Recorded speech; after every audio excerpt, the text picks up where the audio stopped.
Boa noite a todos os irmãos do Centro Espírita Caminhando para Jesus, aos internautas, aos frequentadores da casa. Sejam bem-vindos para mais uma noite de estudo da doutrina consoladora. Hoje nós teremos nosso irmão Taua Gomes, que vai trazer o tema Não se pode servir a Deus e a Mamon. É um tema de boa reflexão, onde nós precisamos escolher o caminho a seguir. Ou os tesouros terrenos, ou a paz espiritual. Então, vamos iniciar os trabalhos da noite, pedindo ao nosso irmão Fernando Guimarães para que faça a prece inicial. Boa noite, meus irmãos. Vamos levar o nosso pensamento a Deus, agradecer a presença dele entre nós, agradecer a Jesus essa oportunidade maravilhosa. Estamos todos nós aqui, após essa pandemia, e tanta gente foi embora com essa pandemia. Então, só temos a agradecer ao nosso Pai Celestial por tudo. Estamos aqui com saúde, nessa casa bendita, onde a gente aprende o que é educação do Espírito, que possamos levar isso para o outro lado da vida, não é? Não é só aqui, mas do outro lado da vida a gente vai levar o que a gente aprendeu aqui. Então é necessário que a gente preste bastante atenção nas palestras, nas preces, que a gente possa aproveitar, tirar proveito de tudo isso e guardar dentro de cada um de nós. Então que Deus, Pai de infinita misericórdia, esteja sempre entre nós e que possamos irradiar o nosso pensamento aqueles nossos irmãos que não puderam chegar aqui hoje, nossos irmãos que se encontram presos ao leito dos hospitais, dos asilos, dos abrigos, dos leprosários, enfim, onde haja doença, né? Que os nossos irmãos não puderam estar aqui no centro, que seja bendito pela tua luz e a tua misericórdia, Jesus. Passa a palavra ao nosso irmão para que possa dar início ao nosso estudo nesta noite de hoje, com muita serenidade, com muita tranquilidade, em nome de Deus e em nome de Jesus.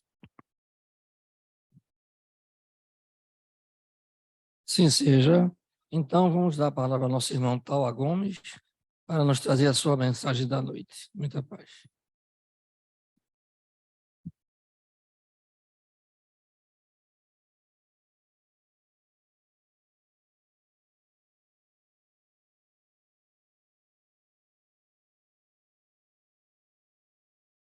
Boa noite a todos.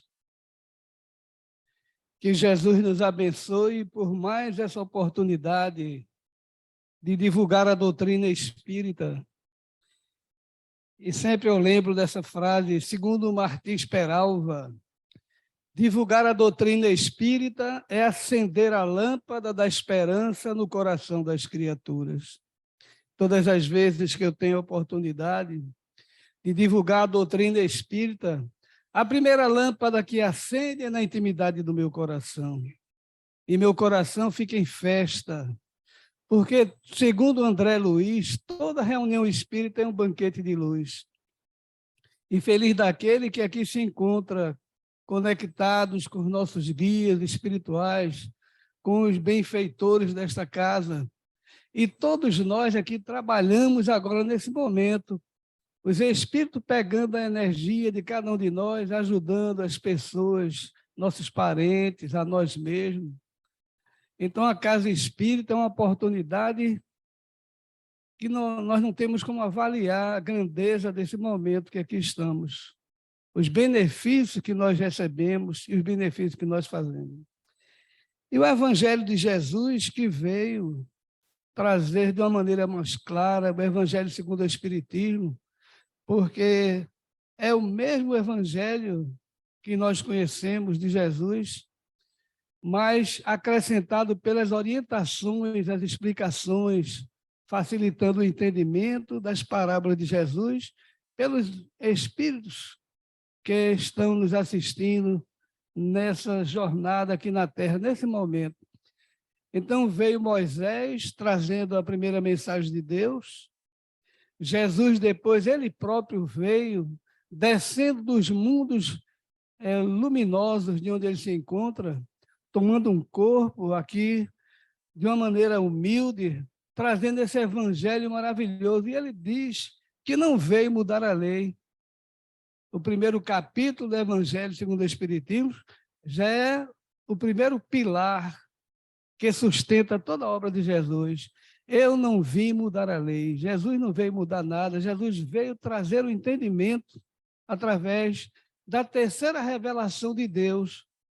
Porque Jesus, que veio depois de Moisés, trazendo tudo isso, ele, quando chegou próximo à volta para a pátria espiritual, ele nos prometeu que mandaria um consolador para todos nós.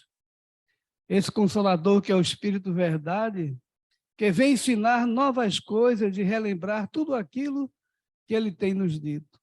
Então, o Espiritismo é a terceira revelação de Deus, porque depois, em 1848, chega à Terra o Consolador através das manifestações em todos os pontos do planeta.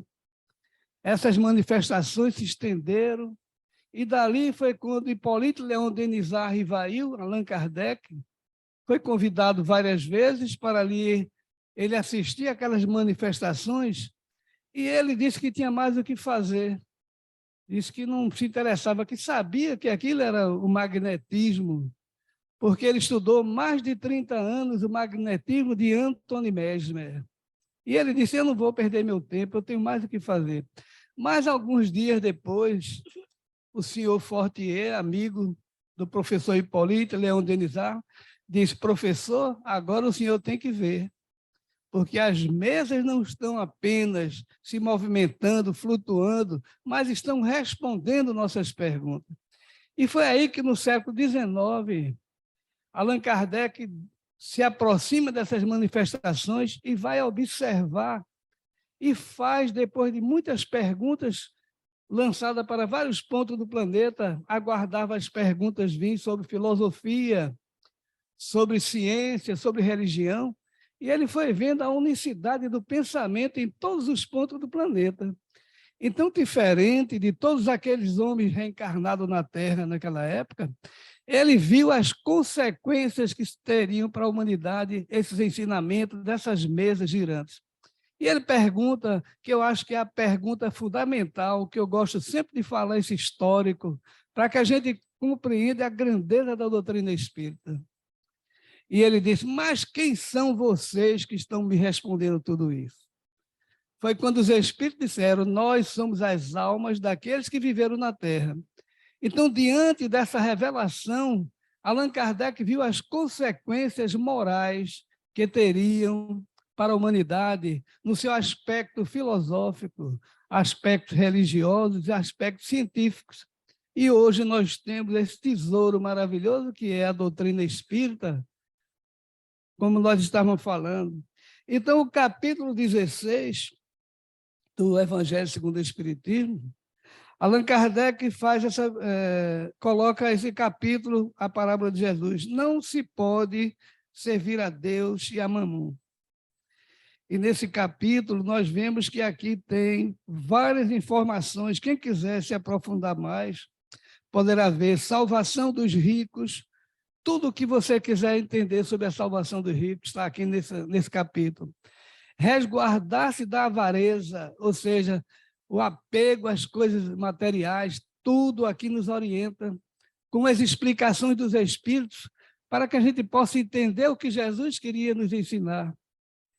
Parábola dos talentos, nós temos aqui também, utilidade providencial da riqueza, provas da riqueza e da miséria, desigualdade das riquezas, instruções dos Espíritos, a verdade e propriedade, emprego da riqueza, desprendimento dos bens terrenos, transmissão da riqueza. Então, esse capítulo, não se pode servir a Deus e a Mamon.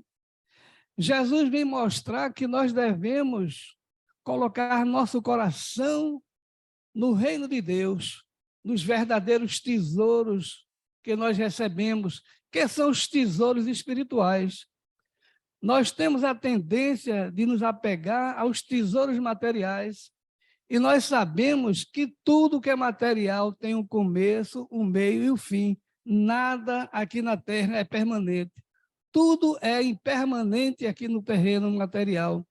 E Jesus veio nos alertar sobre isso, sobre essa questão de nós colocarmos o nosso ponto de vista em todo momento da nossa vida, nos verdadeiros tesouros que nós devemos buscar e trazer no coração, porque são aquisições imortais que nós levaremos por toda a eternidade, por toda a nossa caminhada evolutiva.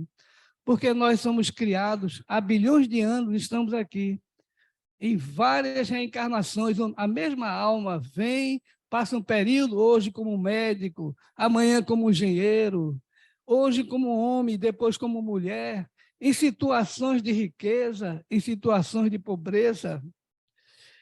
Então, nós vemos como é importante colocarmos o nosso pensamento nos ensinamentos reais que nós precisamos para o nosso crescimento espiritual, para que nós possamos ser felizes.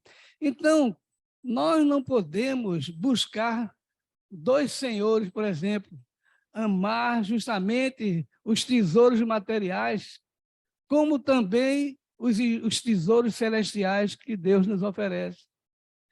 Mas isso não quer dizer que os tesouros materiais não devem ter o nosso cuidado, o nosso valor. Nós temos que ser depositários, bons depositários, se a nossa missão for de ter dinheiro, mas que esse dinheiro não passe a governar a nossa vida. A gente sempre coloque como usufruir daquele dinheiro em benefício nosso e das pessoas também. Porque nada nos pertence, tudo é um empréstimo de Deus e nós prestaremos conta, com certeza, de tudo isso. Então, nós vemos a tendência nossa de nos apegar às coisas materiais. Eu mesmo tenho 2 filhos, eu sempre digo, as pessoas perguntam, como é que está a sua filha? Eu digo, não está muito bem, ela passa muita dificuldade. Eu só vejo na visão material, porque ela é uma batalhadora, luta, é muito feliz, minha filha, mas passa por grande dificuldade. Já o meu filho, ele tem uma facilidade muito grande material. Desde pequeno, ele já arranjou emprego, se dá bem em todas as questões materiais. Eu disse, meu filho está ótimo. Então, veja só, eu espírita que estudo isso todos os dias, me vejo todas as vezes que perguntam eu falar dessa visão materialista errônea, porque quantas vezes eu vejo minha filha com dificuldade mais feliz do que meu filho, preocupado às vezes com o dinheiro, com a posse, com as coisas materiais. Não vim aqui na tribuna falar mal do meu filho, que ele tem muitas virtudes, e não é o objetivo aqui, é esse, mas é um exemplo que está mais próximo da minha casa, da minha vida. Como exemplo de muitas vezes eu estar dentro de casa e um problema de uma conta para pagar, ou de um remédio para comprar, o desespero. E às vezes esqueço até que sou espírita. Esqueço que tudo tem uma razão de ser, nada está nos nossos ombros, na nossa vida, por acaso. Tudo foi feito com a programação espiritual, um projeto de vida, e nós pedimos a Deus muitas vezes para vir paralítico. Senhor, que eu venha sem braço, sem perna. E os Espíritos dizem, não, tenha calma, você vai ter uma vida de sacrifício, mas nunca vai faltar o pão na sua mesa. Mas você, quando tiver certa idade, vai descobrir o espiritismo na sua vida. E aí você vai ter a capacidade de compreender os verdadeiros tesouros da vida, que não são os tesouros materiais. Então, nós vemos na nossa vida, às vezes nós passamos anos e anos, e certo dia aquele ensinamento espírita toca o nosso coração e a gente começa a compreender melhor. E passamos a mudar nossa vida. Eu nunca me esqueço que em 1981, eu me tornei espírita. E depois que eu me tornei espírita, eu tinha feito, 2 anos antes, eu tinha feito uma vasectomia, porque era meu último filho, eu resolvi fazer uma vasectomia. Eu não queria mais filho. E fiz aquela vasectomia porque eu não tinha um conhecimento espírita. Mas depois, em 1981, quando eu me tornei espírita, eu vi que eu tinha me equivocado em ter feito a vasectomia, porque quantos espíritos ainda teria que vir por meu intermédio, com certeza, para que eu pudesse dar continuidade à programação que tinha sido realizada. Então, eu usei meu livre-arbítrio e fiz a vasectomia, mas porque eu não queria enfrentar filho, não, pela minha sensualidade, porque eu havia no meu pensamento a liberdade, porque eu fui criado numa família com 5 homens, eu era o mais novo, e meus irmãos todos ensinavam que o homem era para ter namorado em tudo que é canto do mundo. E assim a gente cresce aprendendo coisas erradas. E passou a ser um peso na minha alma, porque eu disse, meu Deus, por que eu fiz isso? Meu Deus, por que eu fiz isso? Quando eu viajava, procurava centros espíritas, e certo dia eu viajei para Maceió, e a gente, quando chegava de viagem, nessa equipe de 40 vendedores, e eu apenas o desenhista para trabalhar para aquela equipe, nas praças do Nordeste, eu cheguei em Maceió, a gente teria o dia livre, aí eu já na hora de 12 horas já saí, fui almoçar e fui procurar um centro espírita, procurei Maceió, procurei, de repente eu olho Federação Espírita de Maceió. Aí eu fiquei contente, entrei, tinha umas pessoas lá dentro, anotando o nome daquelas pessoas que estavam chegando, para uma consulta de 100 pessoas que ia ter às 4 horas da tarde. E eu perguntei, eu posso? Pode sim, o irmão Isaac, hoje, de 4 horas da tarde, o irmão Isaac é um espírito que trabalhava lá na Federação Espírita de Maceió, por intermédio de uma médium, uma senhora. Venha de 4 horas, eu disse, de 4 horas eu vou, porque eu já queria uma solução, porque era um peso na consciência, porque eu tinha feito vasectomia. E eu queria ter essa oportunidade. Pela primeira vez eu ia ver um espírito incorporado e eu ia perguntar o que é que eu deveria fazer da minha vida para aliviar meu coração. Pois bem, 15 para as 4 eu já estava lá na Federação Espírita de Maceió, e estava cheio de gente já, e eu sentei no meio, nunca me esqueço disso. E ali começou a mesa falando sobre o Evangelho, e as pessoas poderiam fazer perguntas dentro do mesmo assunto que estava sendo abordado. E eu disse, puxa, vou fazer agora a pergunta sobre a vasectomia, né? Mas fiquei com vergonha de fazer aquela pergunta. E eu via ficha 5, ficha 6, cada ficha que chamava, levantava uma pessoa, entrava numa salinha para o irmão Isaac atender a consulta de 100 pessoas. E eu vi que não chegava meu nome. Eu cheguei junto do rapaz, que quando eu cheguei de meio-dia, perguntei sobre a questão da reunião. Ele disse, olha, você não pegou a ficha, não deu o número numa ficha? Eu disse, não. Ô, meu filho, não vai falar com o irmão Isaac. Eu tomei um susto, porque eu queria falar com o irmão Isaac de todo jeito. Era o meu sonho ter aquela oportunidade de conversar com o Espírito para aliviar meu coração. Aí eu voltei ali angustiado, fiquei no meio, no banco, e pensando, o que é que eu faço? Aí aquela voz, faça a pergunta. Não espere o irmão Isaac, faça a pergunta. Aí eu me levantei, botei a mão, as pessoas, pô, não, pode falar. Mas eu senti vergonha de dizer que tinha feito vasectomia, veja só. Aí eu quis enganar os espíritos. Eu levantei a mão e disse, olha, uma mulher que não era espírita, ligou as trompas, e depois se tornou espírita, e ela passou a ter um problema de consciência em relação a isso. E ela agora queria saber qual é o procedimento, o que é que Deus tem para dizer a essa mulher. Aí as pessoas na mesa, Deus é bom, mas sua justiça é perfeita, vai ter problema, essa mulher vai ter problema. Aí o outro dizia, não, mas o amor cobre multidões de pecado. Então, cada um dizia alguma coisa, e daqui a pouco, ficha 99, ficha 100, irmão Isaac sai incorporado. Eu nunca me esqueço, a primeira vez que eu vi um espírito incorporado. Parecia minha mãe, aquela senhora com um vestido cheio de florzinha, feito um vestido longo. Chegou, olhou para mim no meio da multidão, apontou, fez, qual é o problema, meu filho? Eu tomei um susto, porque quando ela apontou para mim, eu disse, como é que essa mulher sabe que eu que levantei essa pergunta? Porque ninguém sabia mais, ela não sabia pelo menos. E o rapaz da mesa fez, não, irmão Isaac, é uma mulher que ligou as trompas, aí contou minha história de novo. O irmão Isaac, atento, escutou, quando terminou, virou-se para mim e fez, mas que mulher, meu filho. Quando ele dizia, mas que mulher, meu filho, era um choque que eu recebia, ficava trêmulo, com vontade de chorar, não sabia o que era aquilo que me envolvia. com a mediunidade que eu tinha. Na terceira vez que ele fez, mas que mulher, meu filho, feito uma catapulta, me empurrou de pé, alguma coisa me empurrou, e eu comecei a chorar convulsivamente no meio das pessoas, dizendo, não tem mulher nenhuma, eu que fiz vasectomia. Aí eu nunca esqueço do conselho do irmão Isaac. Meu irmão, acerena teu coração, porque os desígnios de Deus ninguém muda.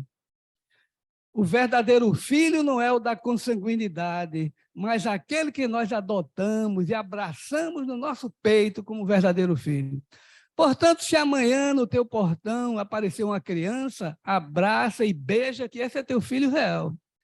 E eu nunca esqueço desse conselho dele, que tirou aquele problema.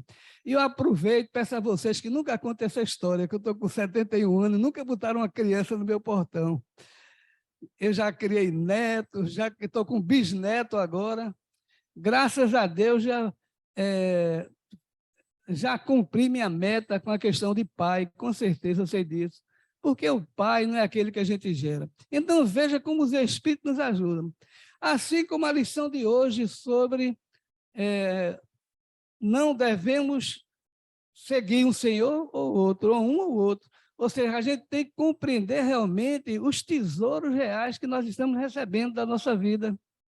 Os tesouros que vão nos ensinar, se nós amanhã tirarmos da loteria, por exemplo, não jogar fora a nossa vida com o dinheiro, porque o dinheiro faz com que a gente esqueça Deus imediatamente. Aliás, nós achamos que somos o próprio Deus, porque nós compramos tudo, nós vemos hoje pessoas que vivem com muita facilidade materiais, perdidas no mundo moderno que nós vivemos, por conta de não compreender essa lição maravilhosa de dar a César o que é de César e a Deus o que é de Deus, nunca deixar de dar a Deus o que é de Deus. Então, nós vemos, como um empresário que eu conheci, como a doutrina espírita ajuda as pessoas a compreender as questões materiais. Quantas pessoas hoje são felizes porque têm o conhecimento espírita e, ao mesmo tempo, a responsabilidade. E esse amigo que eu conheci, ele é um dono de uma agência de automóvel aqui em Recife, e ele passou, era normal, nunca tinha acontecido nada com ele. De repente, ele acorda de manhã cedo, olha na mesa, vê um homem sentado na mesa. Ele fica espantado, um homem junto, tomando café com ele. Ele pergunta à mulher, quem é esse homem, esse senhor? Que senhor? Perguntou o filho, mas que senhor, papai? O senhor está vendo alguma coisa. Vocês não estão vendo? Ele começou a ver esse homem, que era um espírito, ele não sabia explicar, porque a família também não sabia orientar sobre isso. E passou aquele problema todos os dias, esse homem dentro de casa. Perseguia, ele ia na cozinha, um homem atrás, ele ia dormir, acordava com um homem sentado na cama, e ele começou a ficar apavorado. A família leva para um psicólogo, o psicólogo faz uma sessão, diz, olha, isso é da sua cabeça, procure melhorar, procure mudar seu pensamento. Aí resolveram levar para um psiquiatra, remédio que ele vivia dopado, e continuava o homem, todos os dias, ele vendo. E ele chegou à conclusão, bem, eu acho que eu estou louco, porque todo mundo, ninguém vê o homem, só eu vejo. O que é que ele fez? Botou o revólver no bolso, foi para o trabalho, dia de sábado, trancou-se, deu um tiro na cabeça, perdeu a vida, por falta de uma orientação espiritual, que muitas vezes nós recebemos aqui, e a gente não dá atenção, a gente às vezes nem acredita, muitas vezes. Então, nós estamos vendo a todo momento como o conhecimento espírita veio no momento exato, onde nós atingimos a maturidade espiritual para poder compreender a terceira revelação de Deus, que veio de mão dadas com a ciência, porque os neurocientistas provam que a vida continua depois da morte.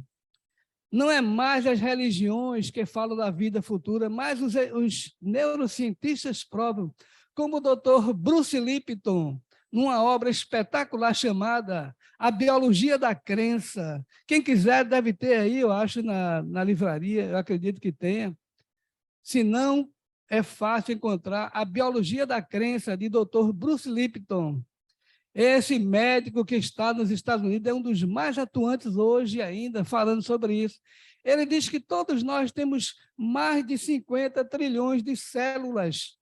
E todas essas 50 trilhões de células vivem aguardando 24 horas do dia um comando mental nosso, um pensamento do bem, para que o pensamento de amor, pensamento de compaixão, pensamento de perdão, essas células, 50 trilhões de células, passe a jogar na corrente sanguínea elementos, hormônios que vão nos dar a alegria de viver, que vão nos fortalecer o nosso sistema imunológico. Mas esses mesmos cientistas dizem que quando nós guardamos uma mágoa de 10 anos atrás, e nós pensamos nela hoje, instantaneamente nossas glândulas endócrinas jogam na corrente sanguínea octocina, não octocina, que a octocina é um hormônio que nos dá a alegria de viver, mas elementos nocivos que imediatamente o nosso sistema imunológico para de funcionar e as doenças se estabelecem em cada um de nós. Então, veja, Jesus diz, perdoa não 7 vezes, mas 70 vezes 7 vezes. E hoje o doutor Deepak Chopra, outro neurocientista, diz, abra o vosso coração enquanto é tempo, tenham compaixão dos outros, abra o vosso coração literalmente, porque senão um cirurgião fará isso por você numa sala de cirurgia. Ou seja, quanto ódio nós guardarmos no coração, nós vamos necessitar de colocar uma ponte safena, uma válvula cardíaca e, às vezes, um transplante, porque no momento da mágoa nós jogamos elementos nocivos no nosso coração. Então, ninguém traz uma dor nos ombros que seja injusta. Toda dor, nós que buscamos, nós que escolhemos os valores espirituais ou valores materiais. E a doutrina espírita vem nesse momento com a missão de transformar os nossos corações. A doutrina espírita, a base dela é moral, é a diferença das outras religiões, respeitando todas as religiões. Não estou aqui desrespeitando nenhuma religião, toda religião é sagrada.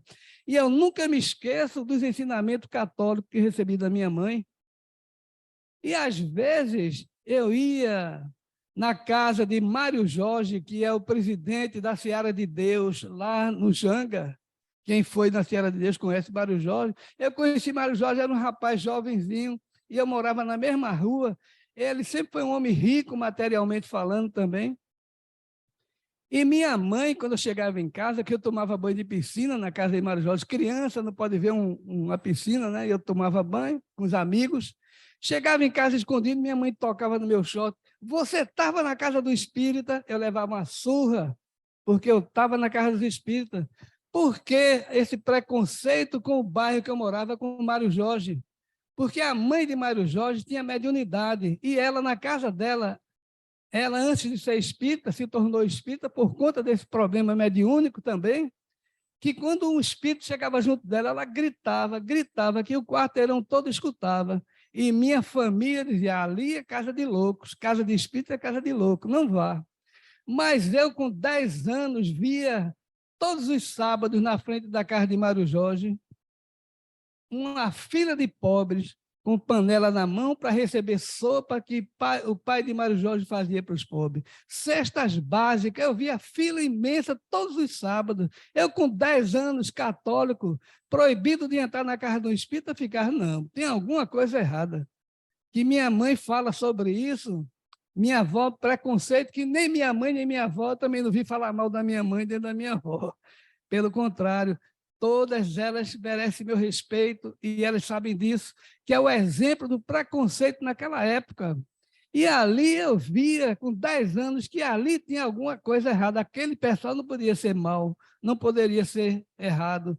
E ali a doutrina espírita veio ajudar a dona Irene, que é a mãe de Mário Jorge, e ela passou a controlar aqueles problemas que ela tinha de mediunidade. E quanto de nós sofremos e não procurando saber, achando, vamos para médico e toma remédio, e faz exames, faz tudo, não tem nada. Eu me lembro também que eu tive 3 cintilografias, eu fiz 3 cintilografias do coração, porque eu tinha uma isquemia no ventrículo esquerdo. Tinha feito 2, e fui para um médico especialista e disse, olha, vamos fazer a terceira cintilografia, porque eu vou agora futucar o bicho com a vara curta. Ele disse até assim, eu disse, mas como assim? Eu vou fazer, se você tiver problema, seu coração vai parar, mas a gente ressuscita. Eu disse, mas doutor, o senhor é Deus, vai me ressuscitar. Até brinquei com ele. Ele brincando disse que eu ia morrer e renascer, mas ele ia resolver. Pois bem, uma semana antes eu fui no Lar de Maria, um centro espírita lá aqui em Paulista, e o doutor Bezerra de Menezes, lá no Hamaca, eu disse meu problema, fiz a consulta e fiz a cirurgia. Ele fez aquela cirurgia espiritual, depois deu uma palmada no meu peito assim, disse, vá procurar um médico que disse que você tinha que fazer a cirurgia. E eu nem acreditei, ele, conversa desse médico, pensando, né? Bateu no meu peito assim, disse, vá procurar um médico, você está bom agora. Aí eu fui realmente fazer a terceira cintilografia da minha vida para levar para o médico, para ele fazer o tal exame que teria que fazer. Fiz a terceira cintilografia e quando levei para o médico disse, olha, você já fez uma cirurgia? Eu disse, olha, nunca fiz. Fez cirurgia. Tenho aqui uma cicatriz no seu coração, justamente onde eu estava pensando. Ó, doutor, eu fiz uma cirurgia a semana passada no Lar de Maria, no Centro Espírita. Você acredita nisso, homem? Você acredita? Vamos fazer o exame. Então, veja só, não tinha mais a isquemia que eu tinha, que 2 cintilografias provadas. Então, veja a ajuda da espiritualidade, mesmo aquele que não acredita muitas vezes, porque a misericórdia de Deus vem e nos ajuda. Então, nós estamos no momento certo da nossa vida, nós temos dentro do nosso lar aquelas pessoas que nós escolhemos para ali estar conosco. Nós temos um emprego, aquele chefe difícil, nós temos, às vezes, uma sogra difícil, um sogro, ou seja, um filho rebelde. E nós temos tudo isso e, às vezes, desconhecemos. Mas feliz daquele que tem a compreensão espírita, porque mesmo que ele passe por aquela dor, ele começa a mentalizar esses ensinamentos maravilhosos e a gente vai vendo os verdadeiros tesouros que nós devemos ter no coração, que é a paciência, que é o perdão, porque tudo vai passar. Eu estou com 71 anos, eu vejo todos os dias mais próximo à minha volta. E eu antes nem me preocupava com isso. E faço uma avaliação hoje, meu Deus, como eu sacrifiquei o meu corpo, com minhas noitadas, com meus mal pensar na vida, desregrado na alimentação, desregrado não fazer exercício. Então, hoje eu vejo, eu posso culpar a Deus de jeito nenhum. Eu tenho que agradecer a Deus a compreensão que tenho hoje com 71 anos, porque cada dia vale o esforço, cada dia vale a viagem interior que eu faço, meditando em tudo que eu fiz e dizer, por que eu sofro tanto agora? Por que eu estou aqui desesperado se eu sei que eu vou continuar vivo? Porque ninguém morre.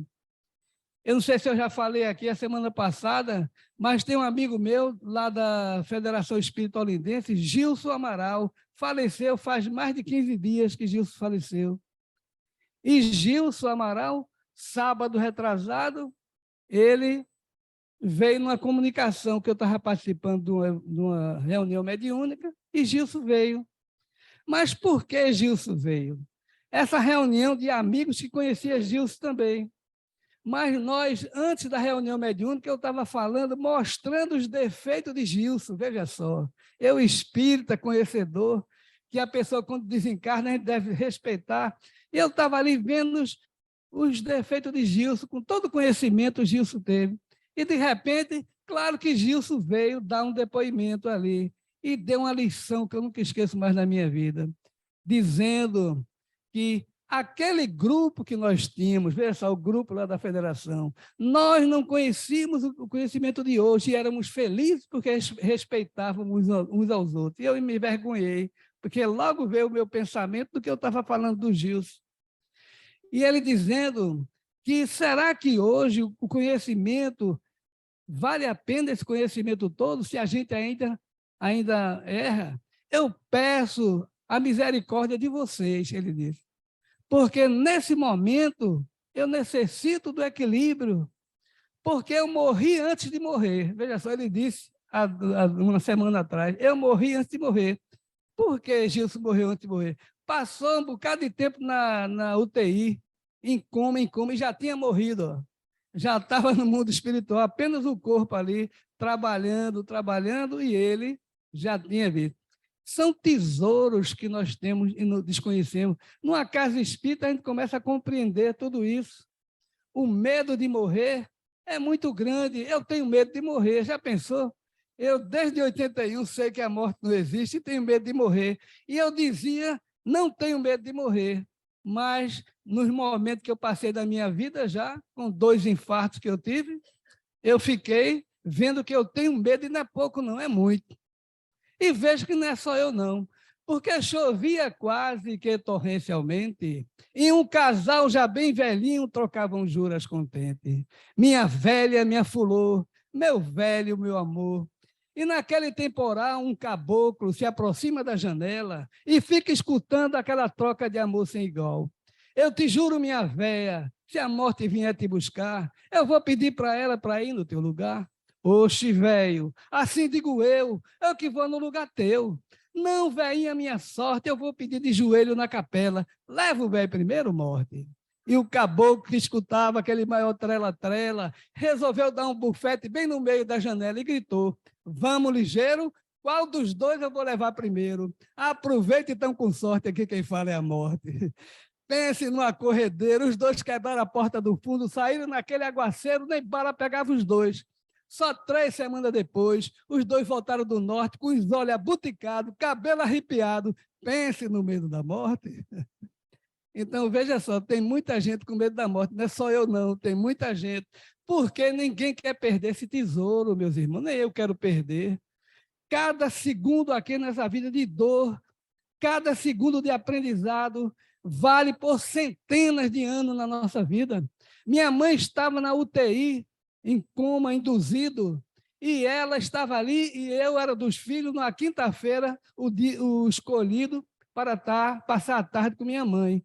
E eu ali me aproximei, vi minha mãe, as máquinas pitando, e ela agonizando, com tubo, eu disse, meu Deus. Aí comecei a dar um passe, eu sozinho, dando passe dispersivo, para minha mãe morrer, veja só. Pedindo a Deus, leve minha mãe, meu Senhor, leve. Dando... Nisso, no meu campo mediúnico, aparece um espírito e diz, quer matar sua mãe? Eu digo, não, meu irmão, eu estou querendo aliviar minha mãe, pois sua mãe vai passar aqui 15 dias e serão os dias mais importantes da vida dela. Portanto, não faça isso, dê um passe para revigorar ela, para que ela suporte. E eu aprendi, saio do meu campo mediúnico, eu mudei minha vibração no sentido, 15 dias exatamente, era uma quinta-feira, mais ou menos também, eu era presidente de uma casa espírita aqui na Avenida da Norte, terminou a reunião, Sueli Vercausi fez a palestra, e eu era médico de transporte, levava os médicos em casa também, fui levar ela em São Lourenço da Mata. Cheguei em São Lourenço da Mata, já era meia-noite, saí de 9 horas aqui da Avenida Norte, na Encruzilhada. Quando chego lá na São Lourenço da Mata, deixo Sueli Vercausi, que vou voltando, o telefone celular toca. Era um irmão meu, um amigo meu, que trabalhou no Centro Espírita que eu fundei. Em Aracaju, disse, Taua, meus pêsames. Eu disse, meus pêsames? Minha mãe morreu? Não morreu, não. Eu digo, olha, acho que não, que eu passei a tarde com ela agora. Ô, meu irmão, desculpe, eu estive aqui à tarde no centro assistindo uma palestra, aqui em Aracaju, veja só, e veio uma mensagem espiritual para Taua Gomes. E ele disse, bem, Taua Gomes é um amigo meu, que sou eu, que estava aqui em Recife. Aí, como não tinha nenhum Taua Gomes, ele levantou a mão. Aí o rapaz disse, venha ver, pegou a psicografia, era de Hernandes, um espírito amigo nosso que ajudou a fundar essa casa espírita aqui em Recife. Fraternidade Espírito, Amor e Evolução, que eu fui um dos fundadores. E quando o Hernandes via por meu intermédio, era um sotaque portenhol. E esse meu amigo que estava lá em Aracaju, não acreditava, quando ele estava aqui em Recife, dizia, tal, isso é invenção da sua cabeça, não precisa falar espanhol. Eu não sei nem português, imagina espanhol, eu dizia para ele. Pois bem, Hernandes escreveu lá em espanhol para ele. ao meu amigo tal, eu vou falar em português que eu não sei espanhol, ao meu amigo tal, a gaiola está vazia, o acauã resgatou a andorinha, breve entoará o seu canto. Porque quando ele disse que sua mãe não morreu, eu disse, não, eu recebi a mensagem, mandei para o seu computador. Eu lá de São Lourenço da Mata, cheguei aqui na Tamarineira, que eu tinha um escritório lá, entrei, liguei o computador, estava lá. Ao meu amigo tal, a gaiola está vazia, ou seja, a gaiola é minha mãe, não tinha mais a alma dela, a gaiola está vazia. O Acauã resgatou a andorinha. Por que o Acauã? Meu irmão mais velho, síndrome de Down, uma vez o Espírito se referiu a ele como o Acauã. Quando meu irmão morreu, antes da minha mãe, o Acauã partiu para o exílio, breve entorar o seu canto. Veja só, mais uma mensagem. Então, o Acauã resgatou a andorinha. Meu irmão mais velho, que já havia morrido, veio buscar minha mãe, com 92 anos, que desencarnou também, e eu nem sabia. Na mesma hora eu ligo para casa e digo, mamãe morreu. Você é louco, você é negócio de espírito, está agorando mamãe, aquela confusão toda. Eu perguntei ao médico, qual é o procedimento? Amanhã de 7 horas vamos liberar o corpo. No outro dia, de 7 horas da manhã, estavam meus irmãos tudo assim, com a botica de olho assim, para ver se era verdade a notícia. Minha mãe tinha morrido justamente na hora, à noite, quando eu saía da casa de Sueli Vercalde. Então, veja só como a morte não existe e como os espíritos nos auxiliam, nos dando recado que nós nunca vamos duvidar. Porque o meu amigo viu aquele bilhete espanhol, começou a acreditar na mediunidade, que eu não estava fingindo. Porque eu dizia a ele, rapaz, não estou fingindo. E ele não acreditava. E o espírito veio e falou espanhol para ele ver realmente também que não era invenção da minha cabeça. Então, vejam, meus irmãos, a doutrina espírita é um mar de felicidade na vida de cada um de nós. E se nós estivermos conectados com os ensinamentos dos espíritos, veremos as luzes maravilhosas que caem sobre nossas cabeças. Não sentiremos o doloroso processo da transição planetária que nós estamos passando agora. Porque nós somos aqueles que renegamos o Cristo e é chegada a hora de reconhecê-lo como divino pastor.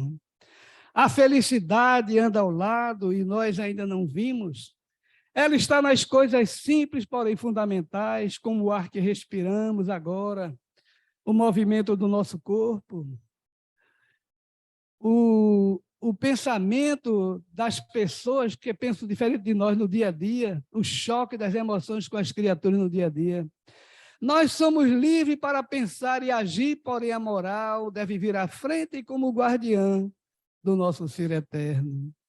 Cantai e louvai as maravilhas da criação e assim vos sentireis grandes, assim que os Espíritos nos aconselham a todos os momentos da nossa vida. E para finalizar, eu, certa vez, estava visitando para ver a questão da lição de hoje sobre servir a Deus e a Mamon. Eu fui visitar um pai do amigo meu no hospital, lá no hospital da Polícia Militar, no Derby. E ali o homem estava agonizando também, morrendo, e a família toda estava ali, tudo junto ali. Eu estava participando naquele quarto apertadinho, e o pai dele ali entubado no quarto, morrendo, agoniado, suava aquele homem, eu vendo aquele homem sofrendo, e os filhos tudinho. E eu vi um dos filhos, ele vem ver o meu. Aí ia para a janela mostrar aquele vermelho de lá. A outra, e o meu, aquele de cá. Aí eu descobri que a família já tinha tirado o dinheiro do velho todinho e cada um estava de carro novo. O pai morrendo ali, e eles, cada um chamando na janela do hospital, mostrando os carros no estacionamento que tinha comprado, cada um com um carro novo. Com certeza o pai, que era um homem muito seguro, eu conhecia ele, vivia numa fica rico, muito rico, mas não gastava um tostão. Estava ali agonizando naquela cama, vendo os filhos torrar o dinheiro todo. Aí entra um médico, para você ver que coisa interessante. O médico olhou e fez, ele vai sair dessa. Quando ele disse isso, um olhou para o outro, os filhos olhando para o outro, e agora? Se pai levantar daí, vai matar a gente.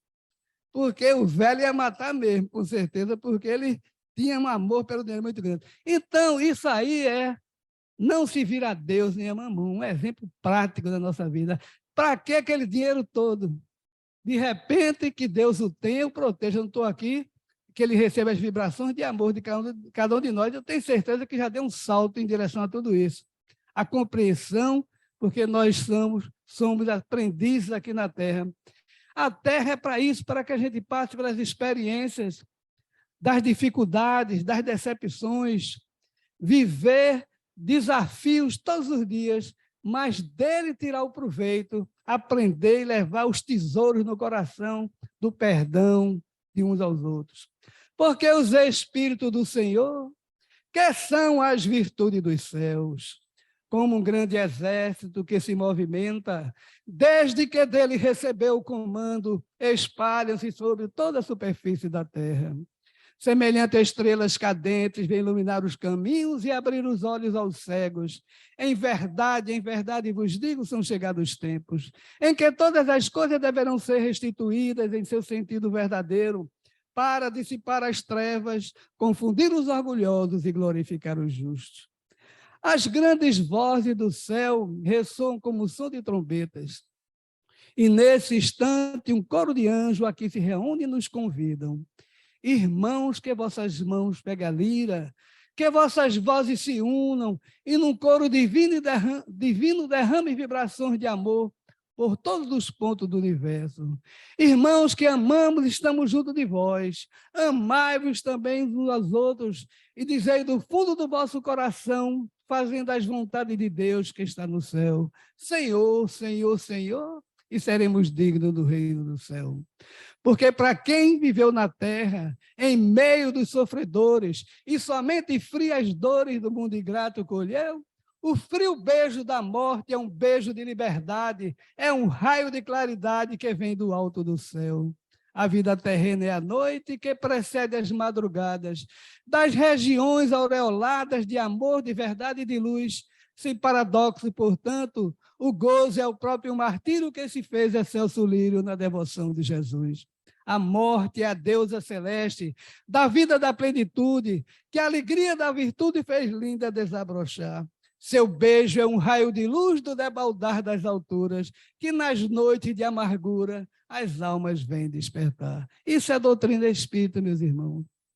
A morte não existe, nós somos eternos e levaremos os tesouros espirituais e voltaremos e tomaremos um corpo, mais uma vez, no mundo de regeneração que será a Terra, porque todos nós chegaremos lá, porque estamos dentro da lei do progresso, e a lei do progresso nos levará a ser um dia homens de bem, com certeza, graças aos ensinamentos da doutrina espírita.